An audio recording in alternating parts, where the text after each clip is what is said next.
Yes, good morning. Big TV viewers की महाशिवरात्रि శుభాకాంక్షలు. Breaking news చూస్తున్నాం. ఎస్ఎల్బీసీ టన్నెల్లో 8 మంది కోసం ఇంకా సహాయక చర్యలు కొనసాగుతున్నాయి. 70% ఊబి 30% నీటి బురదతో కూడా మొత్తం కూరికిపోయింది. ఇక ఇదే నేపథ్యంలో ఎస్ఎల్బీసీ టన్నెల్లో ఇంకా సహాయక చర్యలు కొనసాగుతున్నాయి. ఎన్డీఆర్ఎఫ్, ఎస్డీఆర్ఎఫ్ అలానే ఆర్మీ, హైడ్రా, నేవీ, రాట్హోల్ మైనర్ సహా పలు టీములు టార్గెట్ ఏరియాను కూడా చేరుకునేందుకు తీవ్రంగా శ్రమిస్తున్నాయి. ఇప్పటి వరకు 13.5 కిలోమీటర్ల వరకు సహాయక బృందాలు చేరుకోగలుగుతున్నాయి. అక్కడి నుంచి ముందుకెళ్లేందుకు ధ్వంసమైన టీవీఎం పరికరాలు అడ్డంకిగా మారాయి. మనం ప్రస్తుతం విజువల్స్ రూపంలో కూడా చూస్తున్నాం. అక్కడ పరిస్థితి ఏ విధంగా ఉందో. 11.5 కిలోమీటర్ల నుంచి కూడా ఎయిర్ సప్లై పైప్ లైన్ వ్యవస్థ ధ్వంసమైంది పూర్తిగా. మరోవైపు జిఎస్ఐ, ఎన్జీఆర్ఐ ఎక్స్పోర్ట్ బురద పరిస్థితిపై అంచనా వేస్తున్నారు. 200 మీటర్ల వరకు 15 అడుగుల ఎత్తులో బురద పేరుకుపోయింది. సొరంగంలో ప్రస్తుతం గంటకు 3600 నుంచి 5000 లీటర్ల ఊట వస్తుంది. సొరంగ మార్గంలో 10,000 క్యూబిక్ మీటర్ల బురద ఉన్నట్టు కూడా అంచనా వేస్తున్నారు. బురదను బయట తీయడమే పెద్ద టాస్క్ అని కూడా ఎక్స్పర్ట్స్ అంటున్నారు. ప్రస్తుతం కన్వేయర్ బెల్ట్ కు రిపేర్లు చేస్తున్నారు. ఇవాళ సాయంత్రానికి కన్వేయర్ బెల్ట్ రిపేర్ పూర్తయ్యే ఛాన్స్ కూడా ఉన్నట్లు తెలుస్తుంది. కన్వేయర్ బెల్ట్ తో గంటకు 800 టన్నులు బురద బయటకు తోడే అవకాశం ఉన్నట్లు కూడా చెప్తున్నారు. ఇక ఇదే మేరట ఎస్ఎల్బీసీ టన్నెల్లో పరిస్థితి ఏ విధంగా ఉందో కూడా మనకి తెలుస్తుంది. మొత్తం NDRF, SDRF, navy, army, Hydraa, rathole miners కూడా సహా పలు టీములు టార్గెట్ ఏరియాను కూడా అక్కడ సహాయక చర్యలు చేయడానికి తీవ్రంగా శ్రమిస్తున్నారు. ఇదే నేపథ్యంలో ఇప్పటి వరకు 13.5 మిల్లీమీటర్ల వరకు కూడా సహాయక చర్యలు బృందాలు అన్ని కూడా అక్కడ ముందుకెళ్లేందుకు కూడా ప్రయత్నిస్తున్నాయి. ఇక ఇదే అంశంపై అక్కడ వారు వీడియోను కూడా ఒకటి రిలీజ్ చేశారు. అది ఏ విధంగా ఉంది ఇప్పుడు ఒకసారి చూద్దాం. ऑक्सीजन की आपने दिक्कत है ऑक्सीजन और गर्मी पसीना बहुत पसीना बहुत आप रोज हाँ हम ज़्यादा पहुँचते तो हम पहुँच चुके हैं. हमारे साथ एनडीआरएफ की टीम ने भी हिम्मत करी है. हमारे साथ ये हमारा राशिद, ये मुन्ना कुरैशी अंदर जाते हैं. मुन्ना इतना लंबा रिक्शा मतलब मुन्ना वापसी, मुन्ना प्लीज, मुन्ना वापसी. नहीं इससे आगे नहीं, इससे आगे नहीं, मुन्ना इससे आगे नहीं बिल्कुल भी. चलो चलो बाहर चलो बिल्कुल. कमोन ऑक्सीजन की आपने दिक्कत है ऑक्सीजन और गर्मी पसीना बहुत आप रोज हाँ हम ज़्यादा पहुँचते तो हम पहुँच चुके हैं. हमारे साथ एनडीआरएफ की टीम ने भी हिम्मत करी है. हमारे साथ ये हमारा राशिद, ये मुन्ना कुरैशी अंदर जाते हैं. मुन्ना इतना लंबा रिक्शा मतलब मुन्ना वापसी, मुन्ना प्लीज, मुन्ना वापसी. नहीं इससे आगे नहीं, इससे आगे नहीं, मुन्ना. ఎస్, నీటిపారుదల శాఖ మంత్రి ఉత్తమ్ కుమార్ రెడ్డి కూడా మాట్లాడారు. సహాయక చర్యల గురించి అక్కడ ఏ విధంగా జరుగుతుందో ఆయన ఏమన్నారో ఇప్పుడు ఒకసారి చూద్దాం.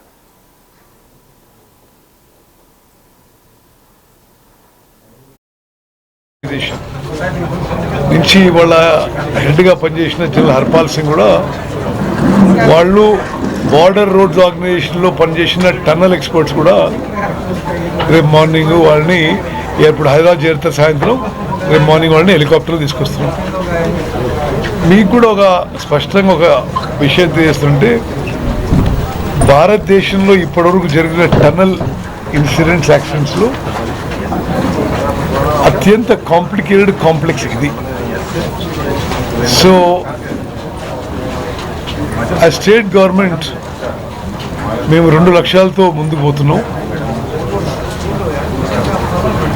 ముఖ్యమంత్రి గారి ఆదేశాల మేరకు ముందు ఆ 8 ప్రాణాలు కాపాడడం, అది హ్యూమన్ యాంగిల్తో, మానవీయ దృక్పథంతో అది ముందు హైయెస్ట్ ఫోకస్ మాకు.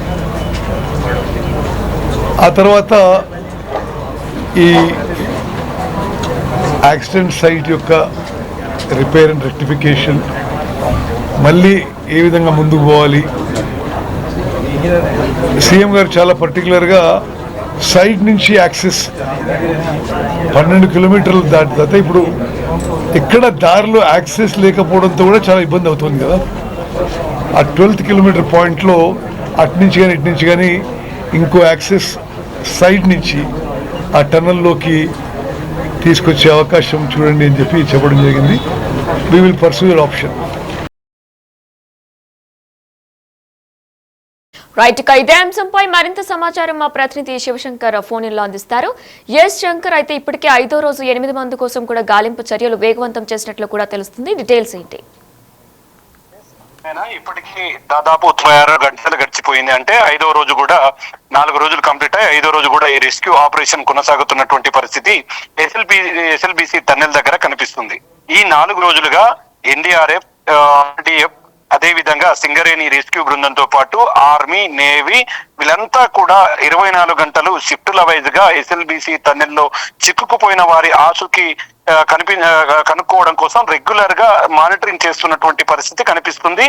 ఏదైతే నిన్న ఉదయం నుంచి కూడా 2 టీమ్స్ కూడా లోపలికి వెళ్లి వచ్చాయి. మధ్యాహ్నం ఒక టీం బయటికి వచ్చిన తర్వాత మేజర్ గా ఉత్తరాఖండ్ లో చిక్కుకున్నటువంటి వారిని రక్షించినటువంటి ర్యాట్ హోల్ మైన్స్ కూడా నిన్న ఉదయం 11:30 గంటల ప్రాంతంలో ఇక్కడికి రావడం, ఇక్కడి నుంచి లోకో ట్రైన్ లో వారికి సంబంధించినటువంటి మొత్తం మెటీరియల్ ను తీసుకుని లోపలికి వెళ్లారు. వారితో పాటు ఎన్డీఆర్ఎఫ్ బృందాలు ఎక్కడైతే లోపల మనుషులు ఉంటారో వారిని పసిగట్టేందుకు డాగ్స్ ను కూడా తీసుకువెళ్ళినటువంటి పరిస్థితి కనిపించింది. ఇక మంచి విజన్ తో కూడినటువంటి కెమెరాస్ తో పాటు ఈ యొక్క బ్లూ ప్రింట్ మిగతా అంశాలను కూడా ఈ టీం క్షుణ్ణంగా పరిశీలిస్తుంది. నిన్న రాత్రి వరకు కూడా అక్కడికి ఎవరైతే ర్యాట్ హోల్ మెనర్స్తారో వారు అక్కడికి చేరుకున్నారు. అంటే దాదాపు వారు ఎక్కడైతే టీబీఎం మిషన్ బాగా దెబ్బతో ఎక్కడైతే ప్రమాదం జరిగి అక్కడ పైనుంటి బురదంది కిందకు వచ్చిందో ఆ ప్రాంతానికి దాదాపు 15 మీటర్ల దూరంలో నుండి కూడా ఒక వీడియోను పోస్ట్ చేయడం జరిగింది. అక్కడంతా చీకటిగా ఉంది. మొత్తంగా అక్కడ పెద్ద ఎత్తున బురద అనేది కిందికి వచ్చింది. దాదాపు అది ఒక చోట 100 నుంచి 200 మీటర్ల వరకు కూడా బురద ఉండే అవకాశం ఉందని చెప్పి కూడా అక్కడ ఆక్సిజన్ కూడా కొంత ఇబ్బందిగా మారినటువంటి పరిస్థితి ఉందంటూ కూడా వాళ్ళు ఒక వీడియోను పోస్ట్ చేయడం జరిగింది. ఇదంతా కూడా దాదాపు 4 రోజులు గడిచిపోయింది. ముఖ్యంగా ఇప్పటి వరకు వారి ఆచూకీకి సంబంధించినటువంటి ఎలాంటి ఆనవాళ్ళం కానటువంటి పరిస్థితి ఎస్ఎల్బిసి దగ్గర కనిపిస్తుంది. ఓవరాల్ గా ఎవరైతే ర్యాట్ హోల్ మైనర్స్ ఉన్నారో వారైతే ఈ రోజు తిరిగి ఉన్నతాధికారుల ఆదేశాల మేరకు లోపలికి వెళతాము, ఖచ్చితంగా అక్కడ వారికి సంబంధించినటువంటి ఆచూకీని కనుక్కుంటామని చెబుతున్నప్పటికీ మరోవైపు ఇది పూర్తిగా ఏదైతే రెస్క్యూ చాలా ప్రమాదకరంగా ఉంటుంది కాబట్టి దీన్ని జాగ్రత్తగా ఉండాలంటూ కూడా ఉన్నతాధికారులు ఆదేశాలు జారీ చేస్తున్నటువంటి పరిస్థితి ఇక్కడ కనిపిస్తుంది. ఇక ముఖ్యంగా ఇప్పుడే అంటే ఉదయం 1 గంట క్రితమే లోపలికి కొంతమంది టెక్నీషియన్స్ వెళ్లారు. వీళ్ళంతా అక్కడ టీబీఎం మిషన్ కు సంబంధించినటువంటి పార్ట్స్ ను చిన్నగా కట్ చేయడానికి, వెల్డింగ్ లైన్ తో తొలగించడానికి వాళ్ళు లోపలికి వెళ్ళినటువంటి పరిస్థితి ఇప్పుడు టన్నెల్ కనిపిస్తుంది. ఇప్పటికీ పూర్తిగా ఈ యొక్క ఆపరేషన్ కొనసాగుతుంది. ముఖ్యంగా ఎక్కడైతే ఆ బురద పేరుకుపోయి ఉందో ఆ బురదను తొలగించకూడదు. బురదను క్లీన్ చేసే క్రమంలో దాని బ్యాక్ సైడ్ లో ఉన్నటువంటి మట్టి, వాటర్ తో కలిసినటువంటి ఒక మిశ్రమంలా ఉండే ఒక మొత్తం కూడా ఉన్న పలంగా బయటికి వస్తుంది. అక్కడ పనిచేసే వారికి ప్రమాదకరంగా ఉంటుందని చెప్పి కూడా జియోలాజికల్ ఎక్స్పర్ట్స్ చెప్తున్నారు. ముఖ్యంగా ప్రమాదం జరిగిన చోట ఉన్నటువంటి బురదను, ప్రమాదం జరగకముందు ఉన్నటువంటి మట్టిని ఇప్పటికే ల్యాబ్ కోసం పంపారు. వాటి పూర్తి నివేదిక ఆధారంగా ఈ రోజు పూర్తిగా దీన్ని అక్కడ ఉన్నటువంటి మట్టి సాయిల్ యొక్క లక్షణం ఏంటి, అక్కడ ఉన్నటువంటి భూపొరలలో ఎలాంటి సాయిల్ మిక్స్ అయి ఉంది అనే ఒక నివేదిక ఈ రోజు రావాల్సి ఉంది. మొత్తంగా అది వచ్చిన తర్వాతనే అక్కడ ఉన్నటువంటి మట్టిని, బురదను తొలగించే ప్రయత్నాలు చేయాలని చెప్పి కూడా అధికారులు ఆదేశాలు జారీ చేస్తున్నటువంటి పరిస్థితి. ఇక ముఖ్యంగా జాన్సన్ కంపెనీ వాళ్ళు మాత్రం లోపల ఉన్నటువంటి బురదను ఒక్కసారిగా తొలగిస్తే పెను ప్రమాదం చోటు చేసుకుంటుంది, ఇంకా ప్రమాదం ఎక్కువ అవుతుంది కాబట్టి అట్లాంటి పనులు చేయకూడదని చెప్పి కూడా లోపలికి వెళ్ళినటువంటి రెస్క్యూ టీంలకు చెబుతూ వస్తున్నటువంటి పరిస్థితి కనిపిస్తుంది వినయన. ఇక ముఖ్యంగా ఈ రోజు కూడా ఈ రెస్క్యూ ఆపరేషన్ కొనసాగడంతో పాటు ఖచ్చితంగా వారి ఆచూకీ కోసం అయితే అధికారులు అహర్నిశలు ప్రయత్నాలు చేస్తున్నటువంటి పరిస్థితి ఎస్ఎల్బిసి టన్నెల్ దగ్గర కొనసాగుతూ వస్తుంది. ముఖ్యంగా ఎస్ఎల్బిసి దగ్గర ఇప్పటికే ఎన్డీఆర్ఎఫ్ బృందాలు ఎక్కడైతే లోతట్టు ప్రాంతంగా ఉందో అక్కడే ఉన్నారు, టన్నెల్ దగ్గరే ఉన్నారు.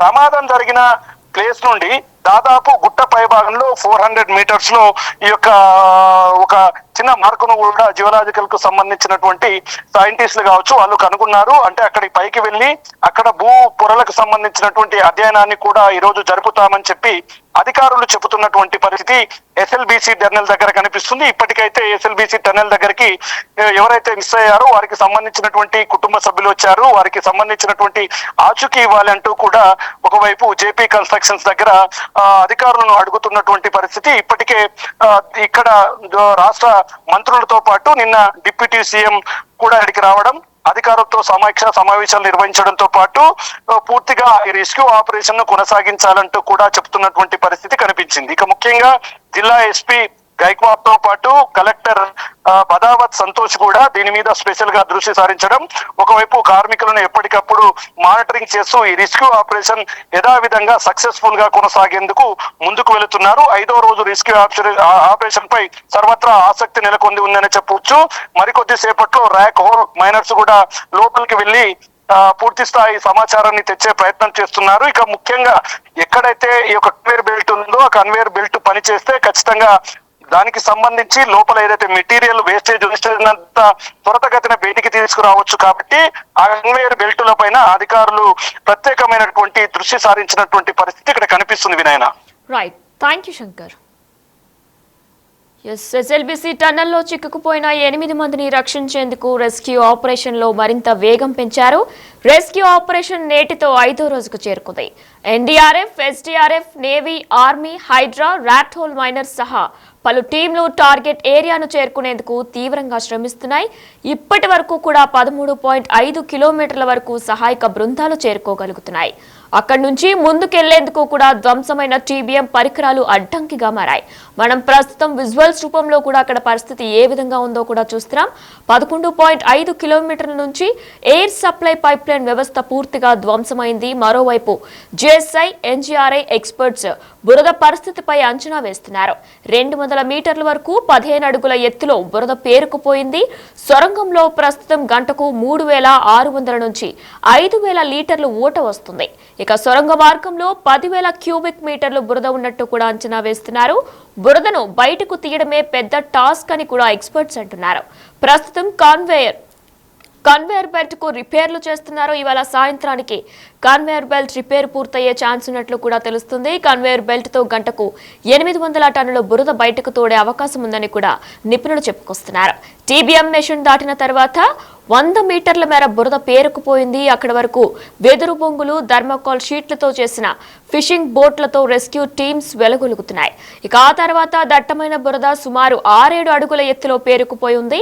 ఇక అడ్డంకికి దాటితేనే ప్రమాదానికి గురైన టీబీఎం ముందు భాగం, అందులో చిక్కుకుపోయిన 8 మందిని గుర్తించే అవకాశం ఉంటుంది.